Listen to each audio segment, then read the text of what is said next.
Centrafricaines, Centrafricains, mes chers compatriotes,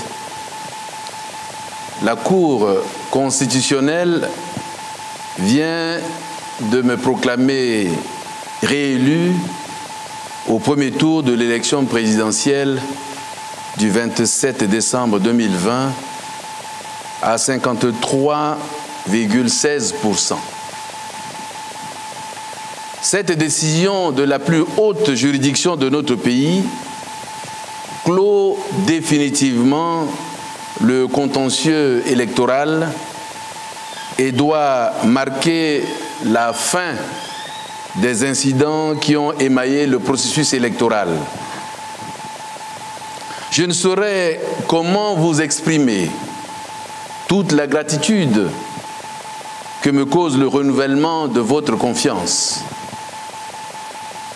Permettez-moi de rendre grâce à Dieu, le seul et unique dispensateur du pouvoir temporel qui, dans sa souveraineté et à travers vos suffrages, m'a renouvelé sa grâce imméritée pour présider à la destinée de notre peuple.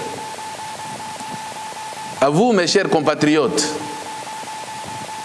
je viens, avec humilité du cœur, vous exprimer mon premier sentiment qui se résume en un seul mot: merci. Merci du fond du cœur pour la confiance renouvelée. Je vous félicite pour les sacrifices consentis pour sauver notre démocratie en construction et l'état de droit. Ces élections, organisées dans un contexte particulièrement difficile, ont révélé aux yeux du monde la vitalité de notre démocratie, la résilience et la maturité du peuple centrafricain. En effet, avec courage et détermination, vous avez bravé l'angoisse causée par le Covid-19, les appels au boycott, les intimidations, les désinformations, les menaces, les violences aveugles des ennemis de la paix et de la démocratie, pour aller massivement exercer votre droit civique, celui d'élire vos dirigeants. J'ai encore à l'esprit l'image de files interminables d'hommes, de femmes, de jeunes et surtout de personnes de troisième âge qui ont bravé les tirs nourris des balles, les menaces à main armée, les injures, les mutilations, les atrocités pour aller aux urnes le 27 décembre 2020. Pendant la campagne électorale, j'ai pu apprécier et mesurer le courage et surtout l'engagement de la jeunesse, de la femme centrafricaine, à tourner définitivement la page sombre du passé qui a caractérisé notre pays en bravant l'adversité pour consolider nos acquis démocratiques. Vos bulletins de vote, tout le monde le sait aujourd'hui, ont été des armes redoutables contre les attaques des ennemis de la paix, contre la barbarie. En un mot, vos bulletins de vote ont constitué un rempart pour notre démocratie menacée d'extinction et pour notre unité nationale retrouvée. Et il en sera ainsi désormais pour tous les changements de régime dans notre pays. Les coups d'État sont définitivement bannis de notre pays.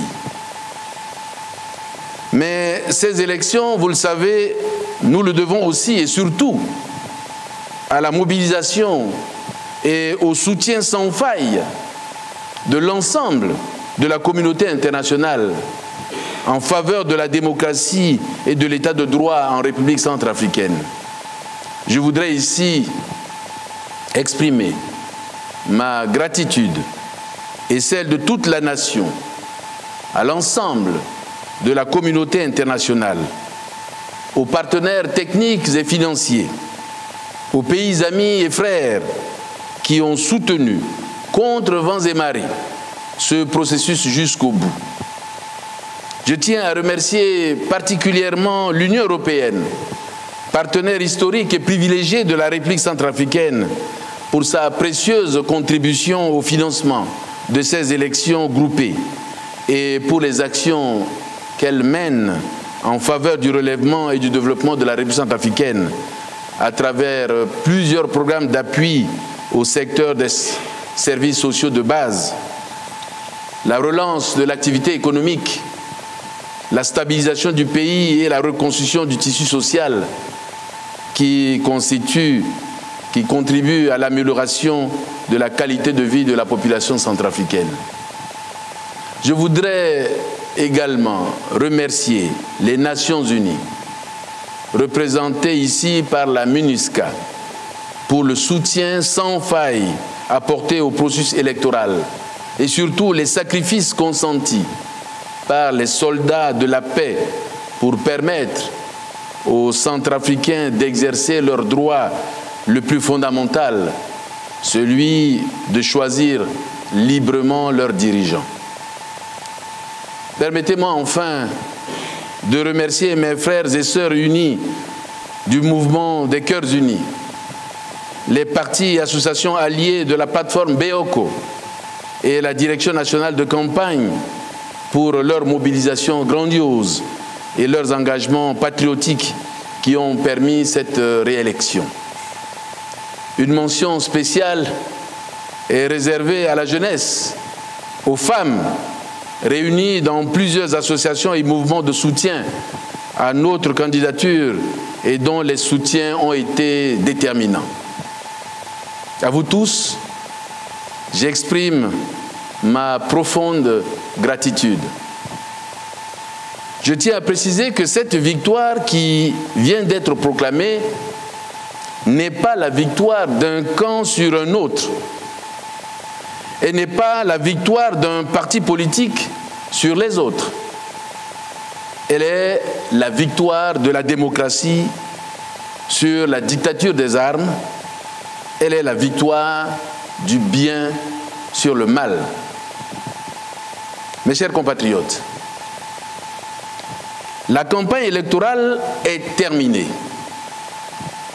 Il est temps d'oublier les dissensions créées par cette période électorale mouvementée et de nous rassembler autour des nobles idéaux que nous a légués le père fondateur de la République, Feu Barthélemy Boganda, à savoir l'unité, la dignité et le travail.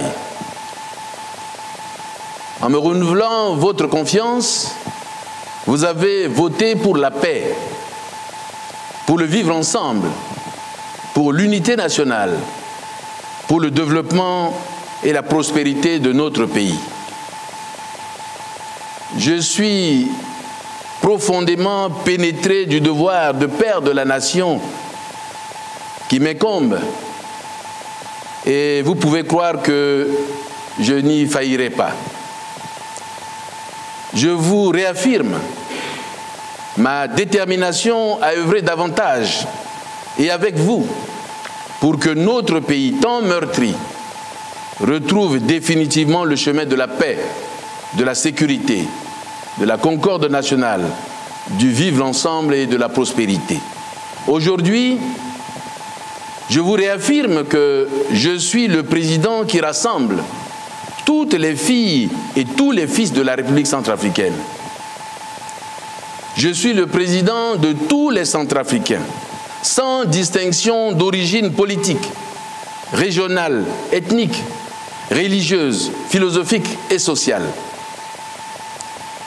Fidèle à ma politique de main tendue, d'addition et de multiplication, je tends la main à tous les compatriotes épris de paix, conscients du retard de développement de notre cher et beau pays et soucieux de son développement socio-économique, de nous rejoindre pour poursuivre ensemble le combat de la défense de la souveraineté, du développement et de la prospérité de notre pays. Comme vous le savez, mon projet de société a toujours été de rassembler les Centrafricaines et les Centrafricains autour d'un même idéal, bâtir la République centrafricaine dans la paix et l'unité nationale. Je tends la main patriotique à l'opposition démocratique afin de sortir notre pays du cycle vicieux de violence et de destruction. Mes chers compatriotes, le contexte électoral ne m'a pas permis de me prononcer immédiatement sur la situation sécuritaire de notre pays depuis la tentative manquée d'atteinte à la sûreté intérieure de l'État. Je dois rappeler que le mercredi 13 janvier 2021, à 5 heures du matin, nos forces de défense et de sécurité, appuyées par la MINUSCA et les forces amies russes et rwandaises, ont vigoureusement empêché la réalisation d'un coup d'État perpétré par la nébuleuse rébellion dénommée Coalition des Patriotes pour le Changement, CPC, dirigée par l'ancien président François Bozizé. Les attaques simultanées et coordonnées, déclenchées à la veille des scrutins présidentiels et législatifs du 27 décembre 2020, contre les populations civiles à Yaloké, Bossembele, Boda, Mbaïki, Boire, Sibut, Damara, Beloko, Bangassou, Grimari, et qui ont atteint le summum de leur cruauté par celle lancée aux premières heures de la matinée du 13 janvier 2021 sur la capitale Bangui, ont, comme vous le savez, entraîné de nombreuses pertes en vies humaines et des pertes économiques énormes pour le pays. À l'heure où je m'adresse à vous, le coup d'État contre les institutions de la République, contre l'État de droit et la démocratie a échoué. Je voudrais ici rendre hommage à toutes les victimes de cette barbarie, particulièrement aux soldats de la paix, à ceux des pays frères et amis et aux éléments des forces de défense et de sécurité nationale, tombés sur le champ d'honneur pour la démocratie et la liberté du peuple centrafricain.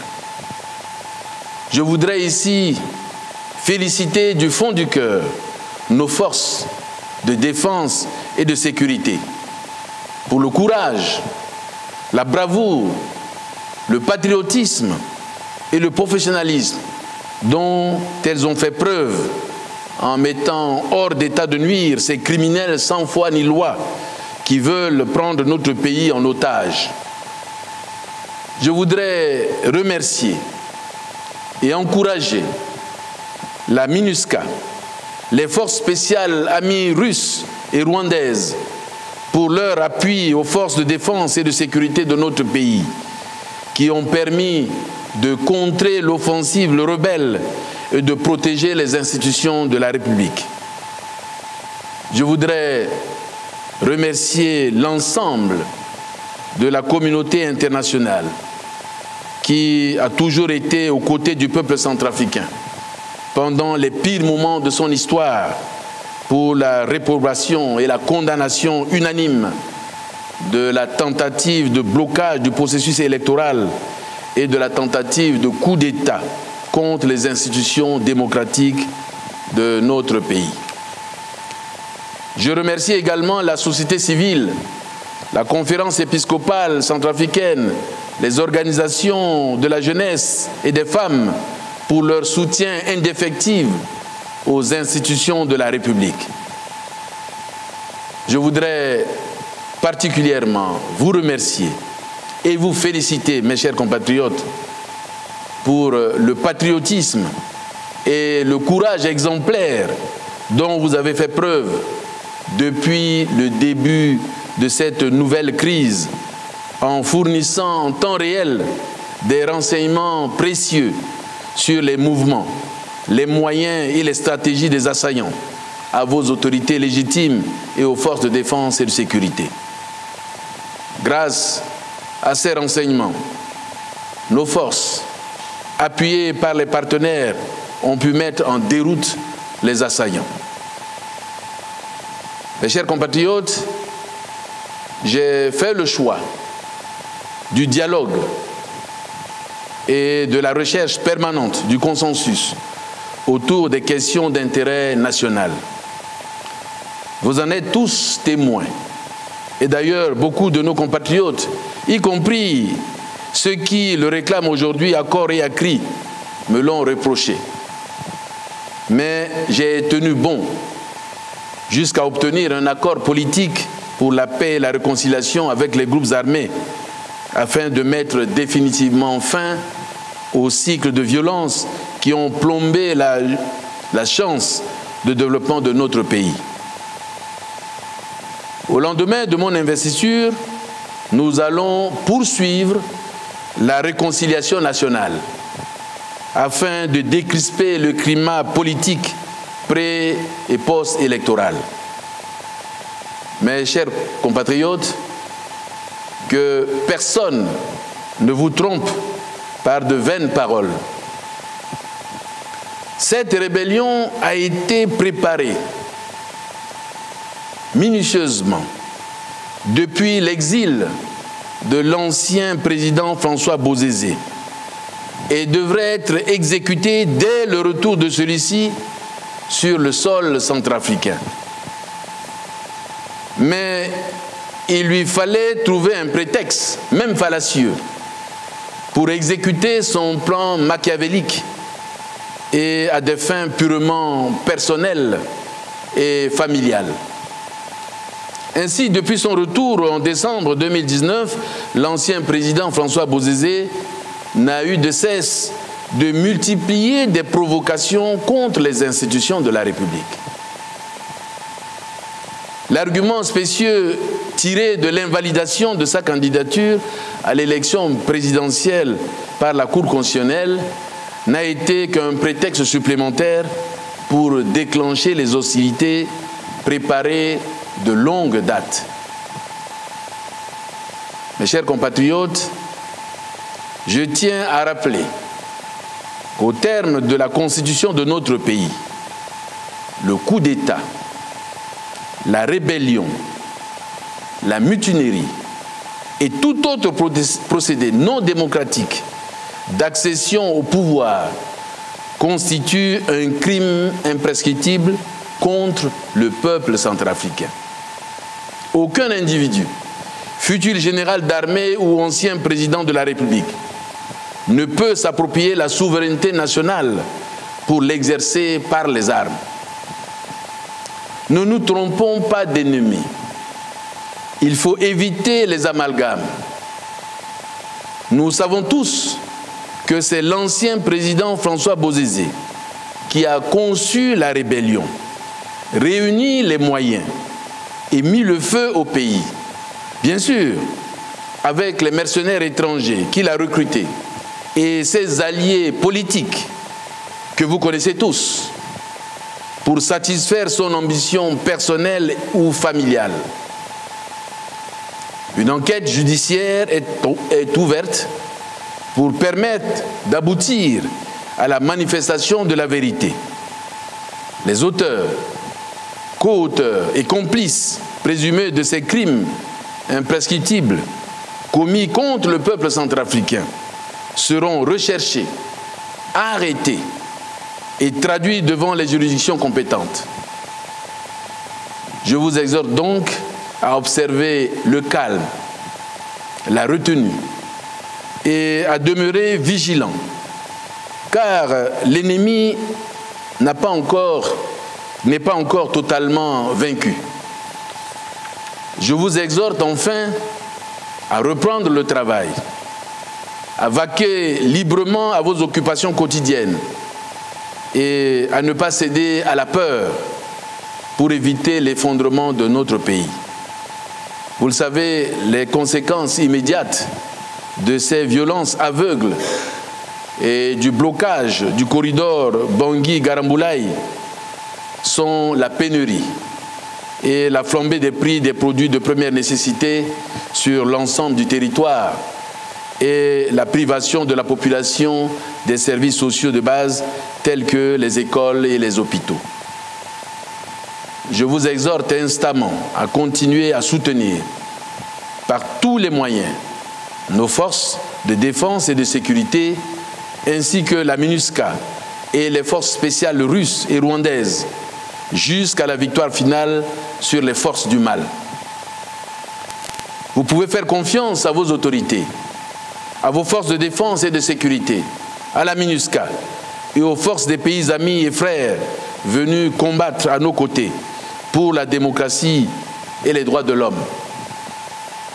J'exhorte les femmes, les jeunes et tous les compatriotes épris de paix à se lever comme un seul homme, comme vous savez le faire, pour barrer la route à la barbarie que les mercenaires et leurs parrains veulent nous imposer.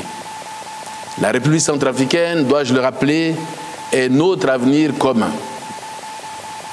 Nous devons la défendre contre les agissements de tous ceux qui, rongés par la haine, la méchanceté, l'esprit de vengeance et l'amertume, usent de tous les artifices pour empêcher le peuple d'exercer son droit fondamental qui est celui de choisir librement ses dirigeants.